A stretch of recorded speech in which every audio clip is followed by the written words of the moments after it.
So today we'll discuss about one of the cardiovascular disorders, that is angina pectoris. So before going to the pharmacology of angina pectoris, let us see how the angina pectoris is caused, what are the symptoms and diagnosis test. So angina pectoris. Angina pectoris is a cardiovascular disorder which is caused due to decreased oxygen supply to heart. That is, if the myocardial tissue of the heart is replaced, or if it doesn't get proper blood supply, then there occurs decreased oxygen supply to the heart. That is the reason angina pectoris is caused, where severe heart attack can be seen. Let us see the symptoms. Because of the angina pectoris, there may occur shortness of breath, nausea, and there may be severe chest pain, and there will be irregular heartbeat, and in few of the patients we can see even anxiety or nervousness, or there will be fainting also. And let us see the classification of angina. There are 5 types of angina. First one is stable angina or classical angina. Second one is unstable angina. Third one is a variant or prinzmetal angina. Fourth one is microvascular angina, and the last one is atypical angina. So let's see about stable angina. Stable angina is also called as classical angina, and it usually occurs when we are prone to exercise, when we do exercise or overeating, or if there is atherosclerotic disorder also, then there occurs stable angina, and it can be usually cured through rest or anti-anginal disorders. And the pain which occurs in this kind of stable angina is in a same manner. That is, the pattern in which the pain occurs is the same. And let us see about the second category of angina, that is unstable angina. Unstable angina is caused due to rupture of erythromatous plaque. That is, if a coronary artery rupture takes place inside the artery, then there occurs the coagulation of the blood, and thereby there occurs narrowing of the blood vessel, and the unstable angina is caused. And this is due to regular exercise. This may be due to regular exercise, but treated only when anti-anginal drugs are given. And third one is variant or prinzmetal angina. This type of angina is usually seen in the patients suffering from atherosclerosis.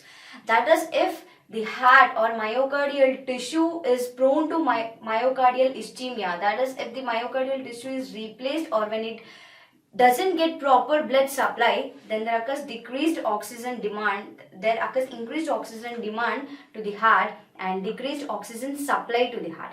This is why variant or prinzmetal angina occurs, and it is usually caused due to spasm of the coronary artery also. In some cases, because of the coronary artery spasm, there may occur variant or prinzmetal angina, and it can be relieved through anti-anginal drugs.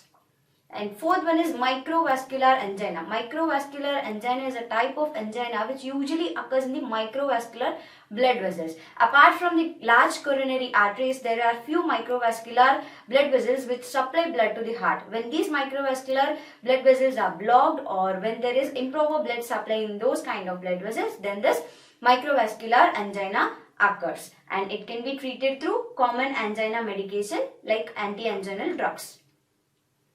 In this picture, we can see the blockage of the blood vessel, microvascular blood vessel, because of the atherosclerosis, or because of plaques which are occurring in the blood vessel. And fifth type of angina is atypical angina. Atypical angina is caused usually because of shortness of breath, and this type of angina is usually seen in women when compared to men, and there may be discomfort because of the chest pain. Let's see the pathophysiology of angina. Why angina occurs? Every human, or in the human's heart, need oxygen to supply or purify blood and to pump blood to various organs of the body. But when oxygen demand increases, then the oxygen supply, or if there is any improper oxygen supply to the heart, then there occurs angina. So oxygen demand is greater than the oxygen supply in case of in case of angina. Let us see the factors affecting angina. Why angina occurs, or what are the factors which are affecting angina? That is contractility of the heart. When the heart contractility increases because of other drugs, or because of the age factors or whatever it may be, because of the contractility of heart in greater than what it is required, then we can see angina, that is decreased oxygen supply to the blood. And heart rate, when the heart rate goes down or when the heart rate increases then what it requires, then definitely there occurs decreased oxygen supply. And wall tension, the wall of the coronary artery will resist a kind of tension. When the artery cannot resist a type of tension, then there will be improper blood flow and there will be decreased oxygen supply to the heart. So, because of all these factors, there occurs ventricular pressure, because the pressure exerted by the ventricles or the volume of the blood which pumps out by the ventricles and the pressure with which the blood is pumped out, because of that, all these factors like contractility, heart rate and wall tension can be observed in angina. And the other factors include the difference of atriovenous oxygen pressure. The difference of the atrial as well as ventricular pressure or the oxygen or blood supply through between the atria and ventricles, the pressure exerted by these blood can cause like duration of the diastole, the diastole duration can be increased, or aortic diastolic pressure, the diastolic pressure exerted by the arteries can be increased, or coronary vascular resistance, that is the blood flow can be resisted or the blood flow cannot be in a proper manner because of the differences which occur in the oxygen pressure between arteries and ventricles. And because of all these reasons, coronary blood flow will be improper. Because of that, oxygen supply will be less in the case of angina. And there are few measures which we can record or which we can calculate the oxygen consumption of the heart. That is like there are two methods. One is double product method and the other one is triple product method. In the double product method, when we multiply the heart rate of the anginal person can be multiplied with systolic blood pressure, then we get a product, then we get a value. The value will estimate like how much oxygen amount is required to the body. And triple product, the other method is that the triple product method. Here the heart rate, systolic pressure as well as ejection time, the time by which the blood will be ejected out from the coronary artery. If these three parameters are multiplied, then the triple product can be calculated. By these methods, we can find how much oxygen is required for the heart.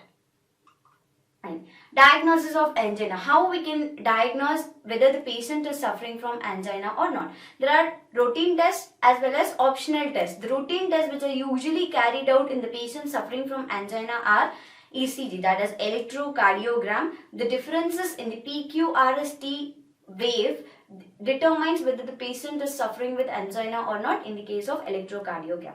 And the other one is stress test. The other one is echocardiogram. The other one is nuclear stress test and the other one is blood test. These are the routine tests which are done in the case in the patient suffering with angina. And second one is optional test. Whether in the severe cases, in the severe conditions of angina, we can go for this test, that is X-ray test. The other one is coronary angiography and the other one is CT scan. Next, what are the risk factors which are involved or what are the risk factors which leads to angina? One is age factor. As the age increases, there may be improper functioning of the heart and the most people who are aged are prone to cardiovascular disorders.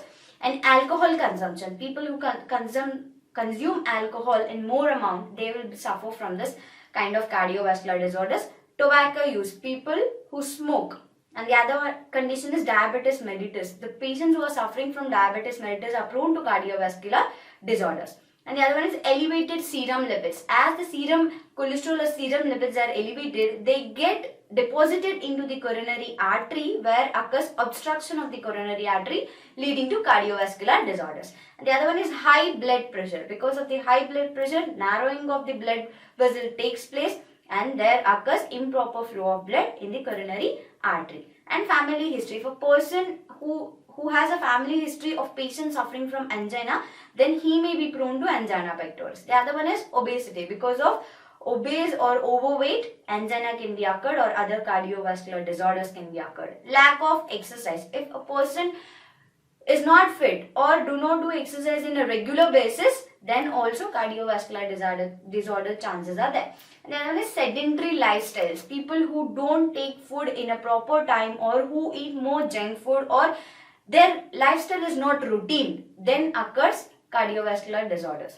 And the other one is stress, and the other one is based on gender.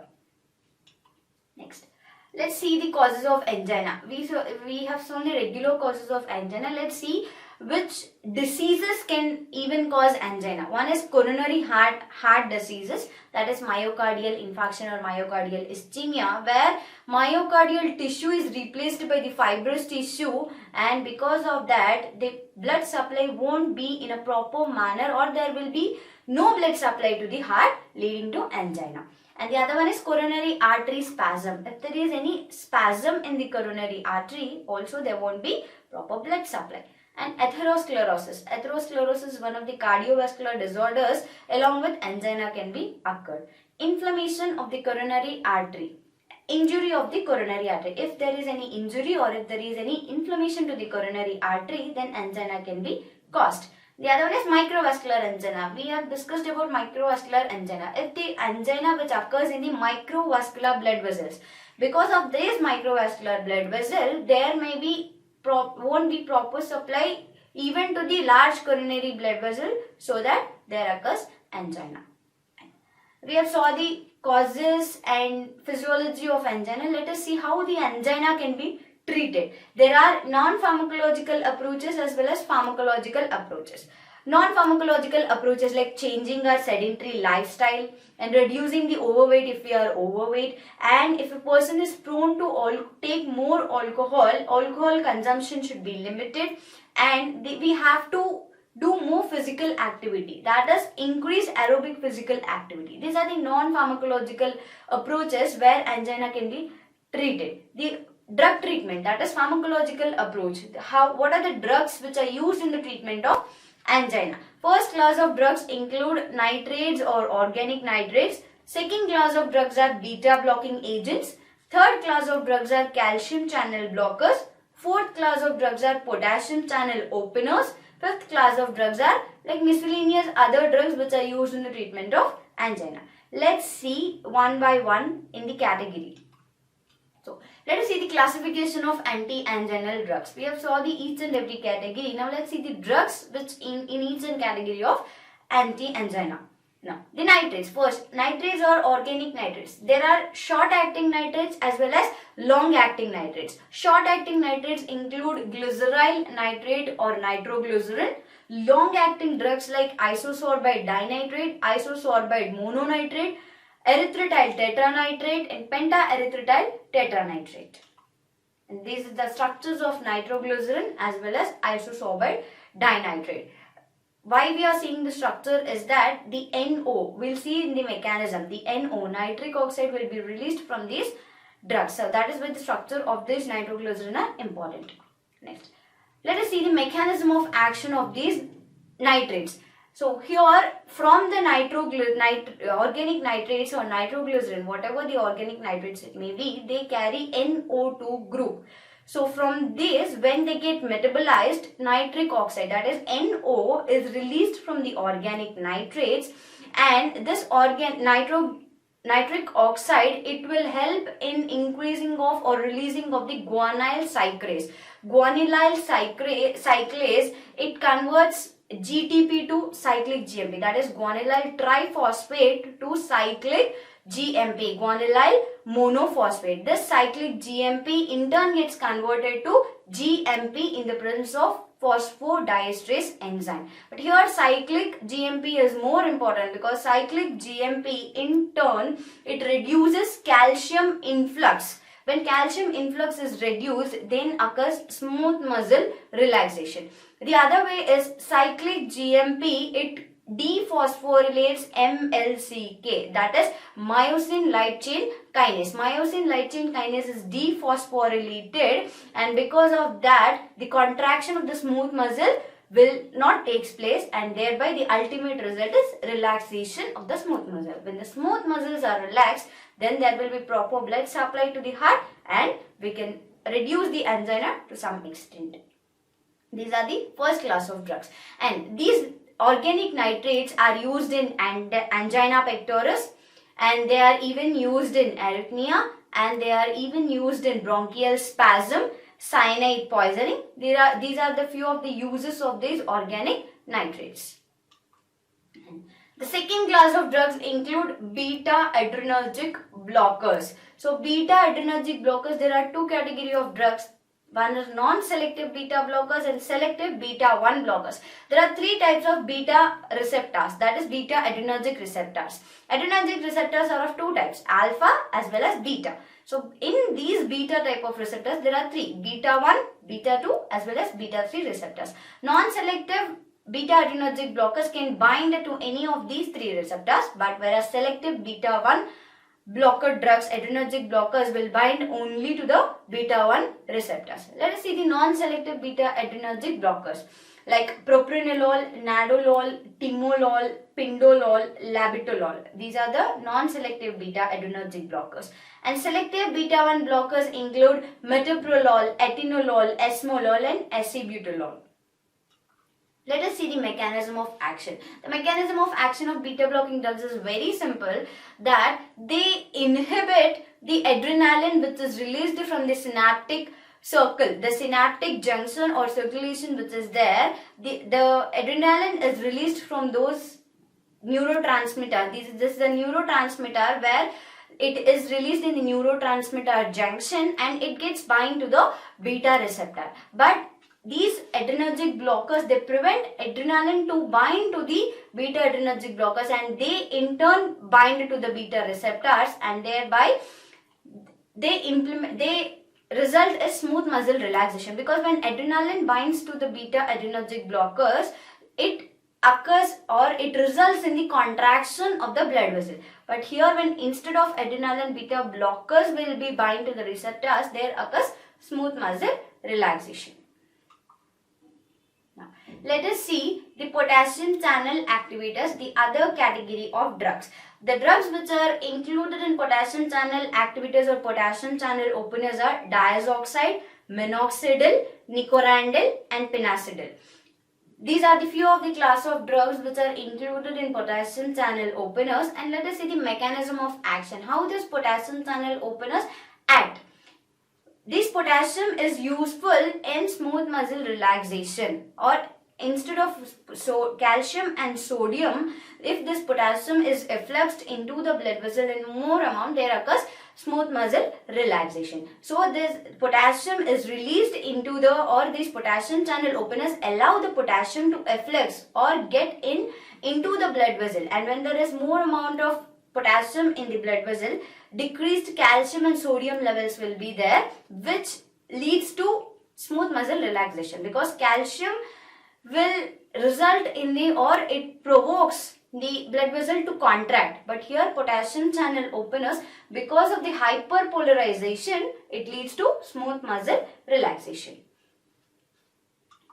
And this is the mechanism of action. Like when potassium channel openers allow the potassium to enter, or the potassium efflux is done into the blood vessel, then there occurs membrane hyperpolarization. When membrane is hyperpolarized, there will be decreased calcium entry into the blood vessel. Because of that, smooth muscle relaxation will be there.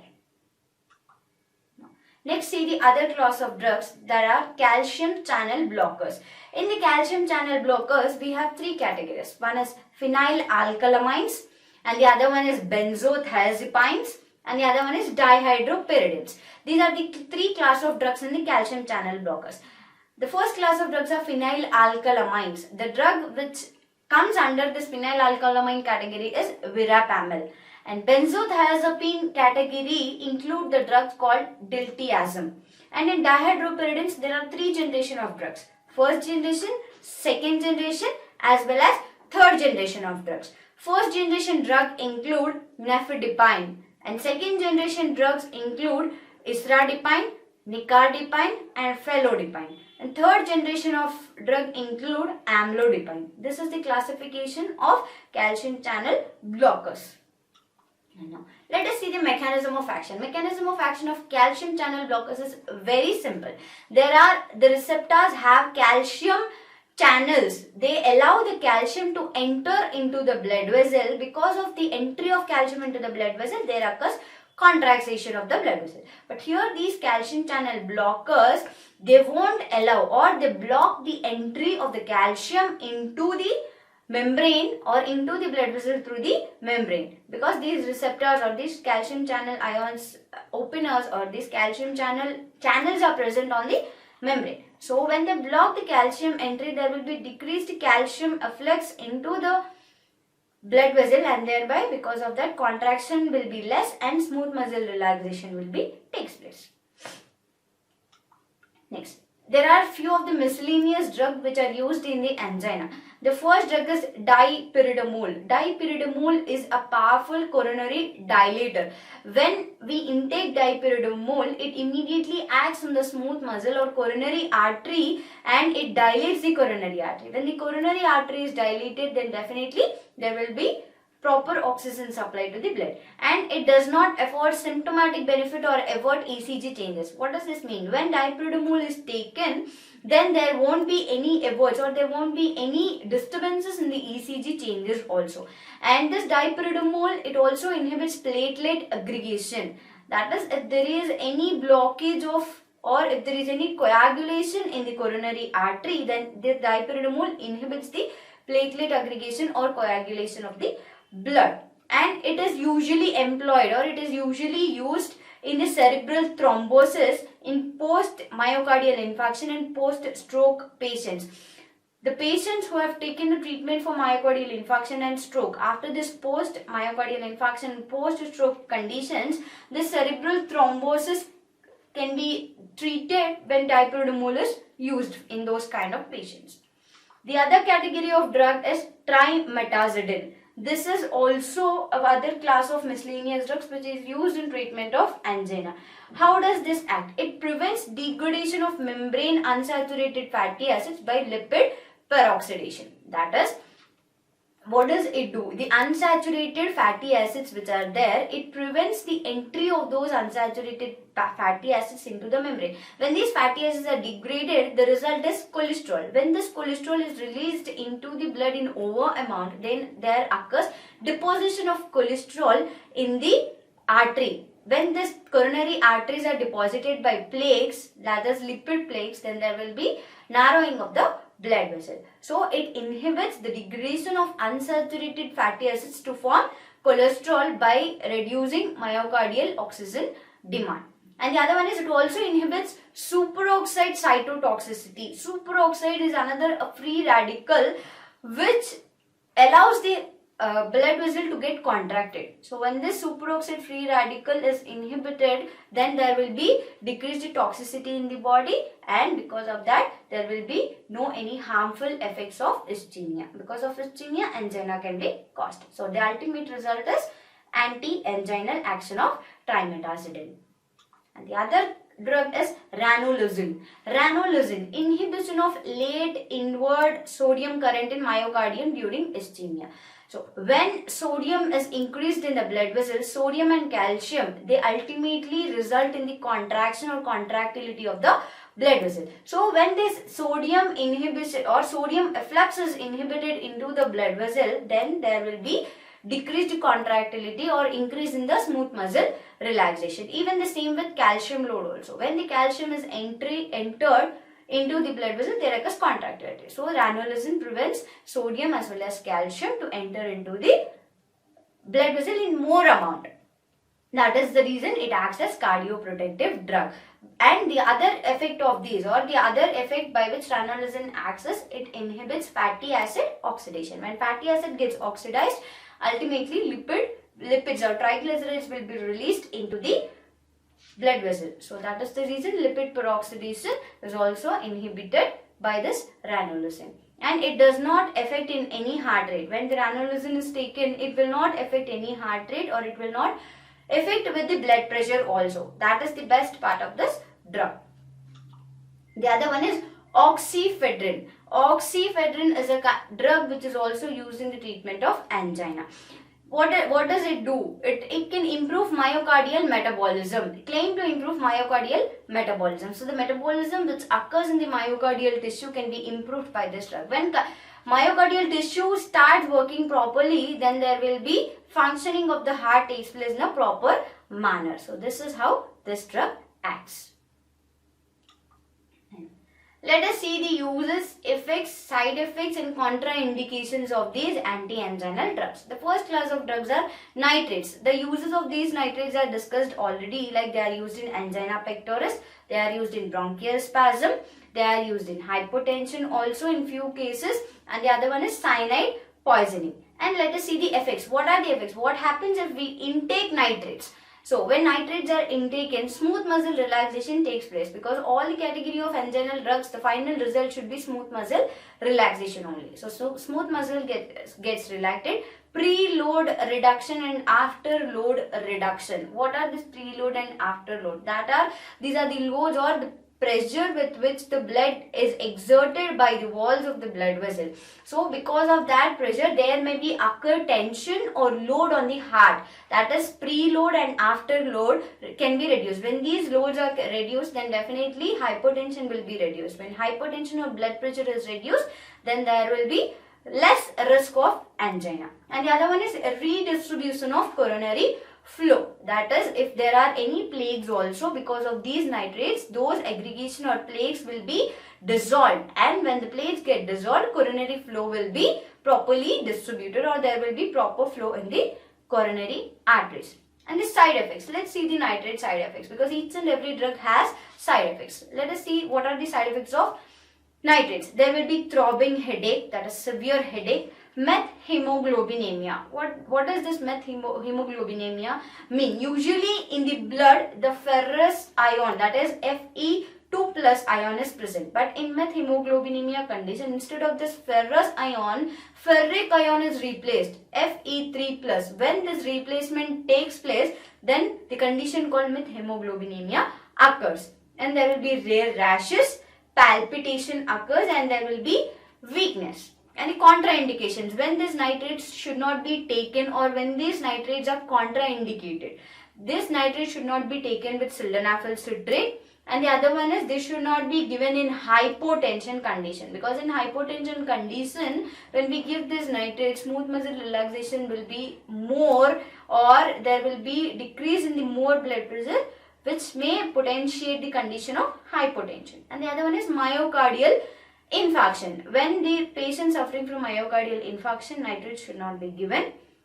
And vasodilation case also, the nitrate should not be given. And the other class of drugs are beta blocking agents. These beta blocking agents have various uses, like they are used in hypertension, they are used in arrhythmia, they are used in angina, and various other uses of beta blocking drugs. And let us see the effects. What are the effects caused by these beta blocking drugs? When these beta blocking drugs are taken, then there will be decreased heart rate. If there is any increase in the heart rate, or the condition, or when there will be increased heart rate, when these beta blockers are taken, they will reduce the heart rate. And decreased force of contraction, the force with which the artery gets contracted, that can be reduced. And decreased conduction, the conduction of impulse which will take in the heart, that can be decreased. Decreased myocardial oxygen demand, the demand for oxygen for myocardial tissues can be reduced. That is, increased oxygen supply. This result, when decreased oxygen demand is there, then will be increased oxygen supply. And improves ischemia. Ischemia is a condition where myocardial tissue gets damaged. So this myocardial tissue damage can be improved by beta blocking drugs. And CHF, that is congestive heart failure and migraine. So these are few of the effects which are caused by the beta blocking drugs. And side effects. Let us see the side effects of these beta blocking drugs. Decrease work capacity, fatigue, we get tired very easily, and loss of libido. Libido in the sense getting used to social or getting socialized. So people who take beta blocking agents, they won't be socialized more. They want to be lonely, or they won't mingle up with others. And nightmares, they may get nightmares, severe nightmares, The other effect is increased triglyceride levels. When we take beta blocker drugs, triglyceride levels will be increased, and LDL and HDL ratio, that is low density lipoproteins and high density lipoproteins. There are good cholesterol as well as bad cholesterol in the body. Good cholesterol is HDL, high density lipoproteins, and bad cholesterols are triglycerides, VLDL, very low density lipoproteins, chylomicrons, and LDL, that is low density lipoproteins. When LDL and other lipids increases, then there will be more prone of or more risk of atherosclerosis. When HDL is increased, there will be less risk of atherosclerosis. And the contraindications, when should these beta blocking agents should be contraindicated or should not be used? Bradycardia. Bradycardia is a condition where there will be increased force of contraction of the heart. So these beta blocking drugs should not be given when bradycardia condition is there, and prinzmetal angina condition is there, and COPD, that is coronary obstructive pulmonary disorder. In this condition, the beta blocking agent should not be given, and dyslipidemia and pheochromocytoma, smokers and old hypertensive, that is who took or who already taken medication for hypertensive. In these conditions, the beta blocking agents should not be given or should be contraindicated. Let us see the other class of drugs, potassium channel openers. Potassium channel openers also have various uses, like they are used in angina, they are used in arrhythmia, they are used in diuretics. So let us see the effects. What are the effects which are caused due to potassium channel openers? So potassium channel openers lead to smooth muscle relaxation, decrease myocardial stunning, and increase coronary flow. And let's see the side effects of these potassium channel openers. It causes flushing, palpitation, weakness, headache, dizziness, nausea, and even painful ulcers in the mouth. When these potassium channel openers are taken in more amount or in the high dose, then these side effects can be occurred. And contraindications. These potassium channel openers should not be given with anti-diabetics. Anti-diabetic drugs should be, or else the patients who are taking anti-diabetic drugs should not use potassium channel openers. And the other class of drugs are calcium channel blockers. So calcium channel blockers uses are like they are used, the most use of calcium channel blockers are arrhythmia. They are used in arrhythmia, they are used in angina pectoris. And let us see the effects. What happens if calcium channel blockers are taken? In the elderly patients, cheap, quick action or no sedation will be there. In the elderly patients, the sedation will not be there, or there will be very quick action of calcium channel blockers. And the other one is anti-arrhythmic, very specially verapamil. Anti-arrhythmic activity will be there. And the other one is neutral on lipidemia. It won't act on lipids. These calcium channel blockers would not affect any of the lipid parameters in the body. And they are used in vasospastic angina and asthma. So these drugs are also used in vasospastic asthma, vasospastic angina as well as asthma. Let us see the side effects of these drugs. When calcium channel blockers are taken in overdose, then what are the side effects which are seen? First one is fluid retention. The fluid or the water or whatever fluids it may be, when it gets retented, then there will be increased blood pressure in the body and may worsen congestive heart failure. If a person suffering from congestive heart failure takes calcium channel blockers, the condition may be synergetic, or there may be synergetic effect, or the congestive heart failure condition may be potentiated. And gastroesophageal reflux. Gastroesophageal reflux condition also, calcium channel blockers should be avoided, or it will cause gastroesophageal reflux if calcium channel blockers are taken on overdoses. And the other one is ankle edema. In the ankle we can find edema. And difficulty in bladder voiding. So there will be the bladders, urinary bladder functioning will not be proper, or it may cause improper functioning of the urinary bladder when calcium channel blockers are taken on overdose. Let us see the contraindications. When should these calcium channel blockers should be contraindicated? In tachycardia condition, that is increased heart rate condition, that is tachycardia, this calcium channel blocker should not be used. And the other one is arrhythmiasis case. This calcium channel blocker should be contraindicated if the person is suffering from both arrhythmia as well as angina, or the arrhythmia in combination with other diseases. And congestive heart failure and volume overload with beta blockers. When beta blockers are taken, there will be overload in the volume of the blood. So in this condition also calcium channel blockers should be avoided. So these are the anti-anginal drugs and the pharmacology of anti-anginal drugs.